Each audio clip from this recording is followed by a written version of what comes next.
क्या आपने कभी भी ये कल्पना करने की कोशिश की है कि इस दुनिया में वो कौन सी सबसे बड़ी चीज है जिसे चुराया गया हो? क्या वो कोई बिल्डिंग है? क्या वो कोई बड़ा सा ब्रिज है? क्या वो कोई हवाई जहाज है? या वो कोई चर्च है? जो भी चीजें अभी अभी मैंने बताई, ये सारी चीजें चोरों द्वारा चुराई जा चुकी हैं। कैसे? चलिए इस वीडियो के जरिए जानते हैं। Let's begin.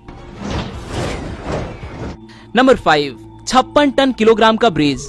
कई बार लोगों के साथ ऐसा होता है कि ब्रिज पर खड़ी गाड़ी चोर उड़ा ले जाते हैं, पर कोई चोर पूरा का पूरा ब्रिज ही उड़ा ले जाए, ये बात हजम करने की तो छोड़ो, समझ पाने भी मुश्किल है। अगर ये ब्रिज 56 टन का हो तब तो ये लगभग नामुमकिन सा बन जाता है। रसिया के उम्बा नदी पर मौजूद 56,000 किलोग्राम का ब्रिज स्ट्रक्चर गायब हो गया। इस ब्रिज का 23 मीटर का स्ट्रक्चर पहले तो पानी के ऊपर मौजूद था, लेकिन महज 10 दिनों के अंतराल में वो इस जगह कहीं दिखाई नहीं दिया।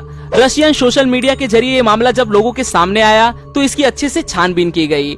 स्थानिक लोगों की माने तो कोई भी नैसर्गिक घटना इसके पीछे का कारण नहीं बनी। ये ब्रिज पहले तो तोड़ा गया, फिर इसे चोरों द्वारा टुकड़े टुकड़े करके चुरा लिए गए। पुलिस का बस इतना ही कहना है कि चोरों ने इस ब्रिज को चुरा कर स्क्रैप में बेचा होगा, पर असल में उन्होंने ऐसा कैसे किया ये किसी को भी नहीं पता।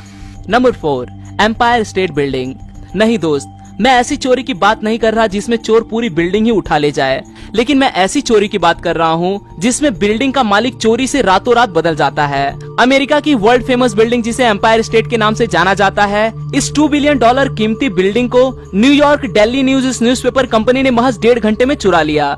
इसे अमेरिकन इतिहास की सबसे बड़ी चोरी कहा जाए तो शायद गलत नहीं होगा। न्यूयॉर्क डेली न्यूज ने नकली कागजात जमा किए और नकली नोटरी स्टैम्प भी तैयार किए। सिटी रजिस्ट्रार और एम्पायर स्टेट बिल्डिंग को नेलॉट्स प्रॉपर्टी ILC इस कंपनी को सौंपे जाने के लिए कागजात काफी थे। आपने शायद नोटिस नहीं किया होगा, पर मैं आपको बता दूं कि नेलॉट्स का उल्टा किया जाए तो होता है स्टोलन, यानी कि चुराया हुआ। इसमें विटनेस के तौर पर नाम दिया गया किंग कॉन्ग मूवी एक्ट्रेस फेरी का, और नोटरी के तौर पर जो नाम इस्तेमाल किया गया था वो था famous bank robber Willie Sutton का। असल में ये महज एक बनावटी चोरी थी, जिसके चलते इससे जुड़ी व्यवस्था और कानून की आंखें खुल जाए और इस व्यवस्था में जो खामियां हैं उसे दूर किया जा सके। इसके बाद सिर्फ 24 घंटे में न्यूयॉर्क डेली न्यूज ने एम्पायर स्टेट बिल्डिंग को उसके असली मालिक को फिर से लौटा दिया। Number 3, church. इतिहास गवाह रहा है कि कोई भी महल हो या धार्मिक स्थल, ये कभी भी लुटेरों के चंगुल से बच नहीं पाई। सैकड़ों सालों पहले विदेशी हमलावर सोने की मूर्तियां, आभूषण, पवित्र चीजों को प्रार्थना स्थलों से लूट कर ले गए, लेकिन कोई एक पूरा का पूरा चर्च ही चुरा ले गया हो, ऐसा कभी भी सुनने को नहीं मिला। रसिया के कोमोरोवो गांव के पास स्थित 200 साल पुराना चर्च चोरी हो गया। 2008 तक ये चर्च अच्छी हालत में था। आबादी कम होने के कारण इस चर्च में बेहद कम लोग ही जाते थे। इसी का फायदा उठाकर चोर एक एक ईंट करके इसे चुरा ले गए। चर्च में मौजूद फर्नीचर हो या और भी जरूरी साजो सामान, इसकी अच्छी खासी कीमत मिल सकती है, ये भांपकर चोरों द्वारा सारी चीजें चुरा ली गई। लोगों की आवाजाही कम होने के कारण ये बात जल्दी किसी को पता ही नहीं चल सकी। नंबर 2, 1360 किलोग्राम का बेल। आप मंदिर में गए हो और आपने घंटी का आवाज नहीं सुना, ऐसा हो ही नहीं सकता। मैं जब छोटा था तो बस घंटी बजाने और घंटे की आवाज सुनने के लिए ही मंदिर जाया करता था, पर बचपन से लेके आज तक किसी ने मंदिर का घंटा ही चुरा लिया हो, ऐसा मामला मैंने आज तक कभी नहीं सुना। टाकोमा वाशिंगटन के बुद्ध मंदिर में मौजूद 1360 किलोग्राम की महाकाय घंटी चोरों द्वारा चुरा ली गई।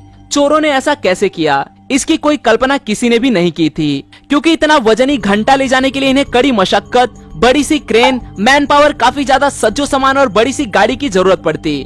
इस सब के बावजूद किसी को भी पता न चले ये काम करना मानो लगभग नामुमकिन सा था। लेकिन इस वाकया के दौरान किसी ने न कुछ देखा और न ही कुछ सुना। बौद्ध साधुओं का कहना था कि वियतनाम में बनी ये घंटा अमूल्य है, इसकी कीमत पैसों में नहीं की जा सकती। Number 1, fighter plane. 1992 में इजराइल के एक मेजर ने द्वितीय विश्व युद्ध में इस्तेमाल किए हुए मस्टैंग फाइटर प्लेन को चुरा लिया। ये प्लेन मेजर को रिजर्व एयरफील्ड में खड़ा मिला, जहां से इसे म्यूजियम में ले जाया जाना था। मेजर ने इसके आसपास थोड़ा समय बिताया और इसके बाद सही मौका देख इसे उड़ा ले गए। इस बेहद ही कीमती प्लेन को मेजर ने स्वीडिश ले जाकर $3,31,000 में बेच दिया।